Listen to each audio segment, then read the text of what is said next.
Hola, ¿qué tal?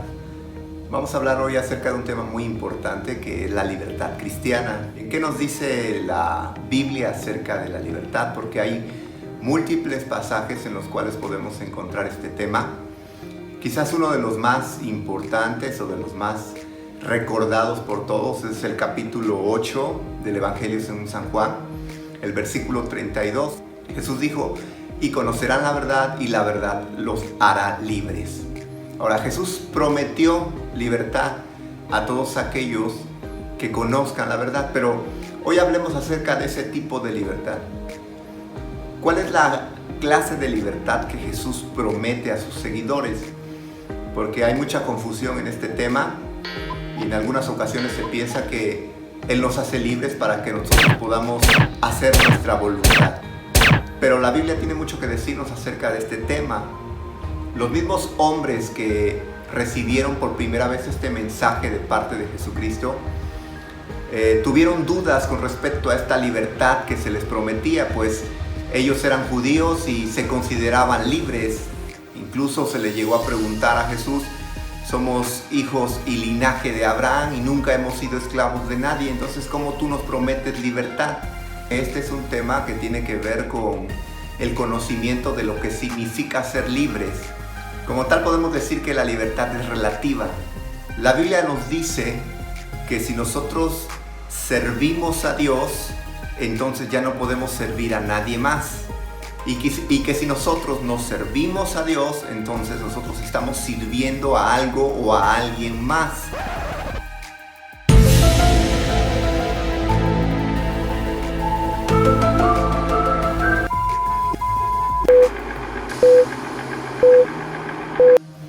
Jesús lo dijo de esta manera: el que a dos amos sirve, con uno queda mal.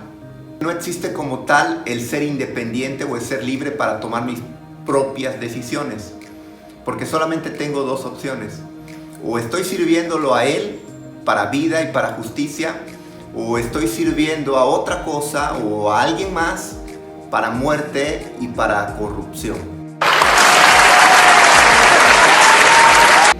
Hay un pasaje clave para hablar de este tema que lo encontramos en Romanos capítulo 6, versículos 17 y 18. Se nos dice que gracias a Dios, que aunque éramos esclavos del pecado, vinimos a ser libres de esa condición de esclavitud hacia el pecado, pero esclavos ahora de Cristo y de la verdad. Por eso es que decíamos hace un momento que la libertad es relativa. Jesús no prometió una libertad en donde yo puedo hacer lo que quiera y tomar mis propias decisiones. La libertad a la cual Jesús les prometió a su generación y hoy nos promete a nosotros tiene que ver con ser libres de la condición del pecado, libres de la esclavitud del pecado, y venimos a ser esclavos ahora de la verdad, esclavos de Cristo. Ahora, este término ser esclavo no es algo que nos agrade mucho, porque la esclavitud es algo que en nuestros propios términos y en nuestro contexto es algo que tiene una acepción negativa. Pero la Biblia tiene mucho que hablarnos acerca de la esclavitud. Incluso Jesucristo habló en Lucas capítulo 17 diciendo a los que le oían: ¿quién de ustedes que teniendo aunque nuestras versiones dicen siervo, en realidad el término original que aparece allí en el escrito griego debía ser traducido como esclavo? Así que Jesús dijo: ¿quién de ustedes que teniendo un esclavo, después de que ha ido al campo y ha apacentado, arado, ha trabajado, al regresar, entonces le preguntas o lo consideras y le dices: siéntate a la mesa, yo te voy a servir porque has venido cansado de trabajar en el campo todo el día? Jesús dice: pienso que no. No le dicen al contrario al esclavo: ahora cíñete y sírveme a mí porque todavía tienes que servirme a mí, y cuando yo haya comido y bebido, entonces tú podrás hacer lo mismo. Jesús dice: ¿acaso dan gracias porque el esclavo hizo lo que se le pidió que hiciera y lo que debía hacer? Jesús aclara y responde a esa pregunta diciendo: pienso que no. De esta forma Jesús ahora enseña a sus discípulos y les dice: ahora ustedes como esclavos, cuando hayan terminado lo que se les dijo que debían hacer, lo único que deben decir es: somos esclavos inútiles porque lo que debíamos hacer, eso es lo que hicimos. Así que Jesús habla a sus discípulos y les enseña que todo aquel que quiera seguirle ha de convertirse en un esclavo de la verdad. Un esclavo, como lo veíamos ahí en Lucas capítulo 17, no tiene opción, no tiene voluntad. A un esclavo no se le agradece por lo que hace, a un esclavo no se le pregunta si está cansado o no está cansado, no se le pide la opinión, porque un esclavo solamente está para obedecer. Ese es el tipo de libertad que Cristo nos ofrece. Y créanme que para muchos esto sería una locura. Dejar de ser esclavos de un Señor para venir a ser esclavos de otro. Pero ese es el mensaje que está en la Escritura. Porque no venimos a ser libres para hacer nuestra propia voluntad, sino que habiendo sido redimidos, comprados por el precio de la sangre de Jesucristo, rescatados del pecado al cual le servíamos, hemos venido a ser libres del pecado. Por eso decía al principio que la libertad es relativa. Somos libres del pecado, pero venimos a ser automáticamente esclavos de la justicia y de la verdad. Por eso Romanos capítulo 6, versículo 18 dice: y habiendo sido libres de la esclavitud del pecado, has venido a ser esclavos de la justicia.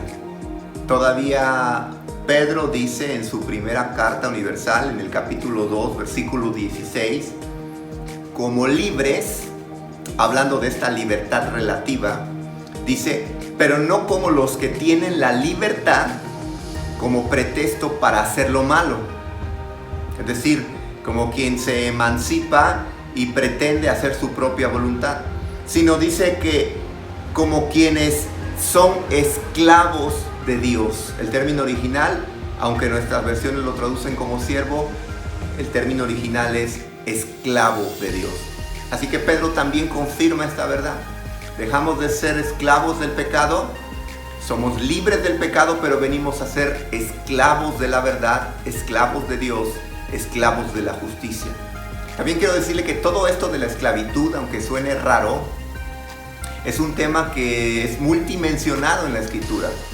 La Biblia habla mucho acerca de la esclavitud, sobre todo en el Antiguo Testamento, y como ya sabemos, lo que está escrito para nuestra enseñanza se escribió, y que todo lo que se escribió son sombras y figuras de verdades espirituales superiores que hoy podemos experimentar.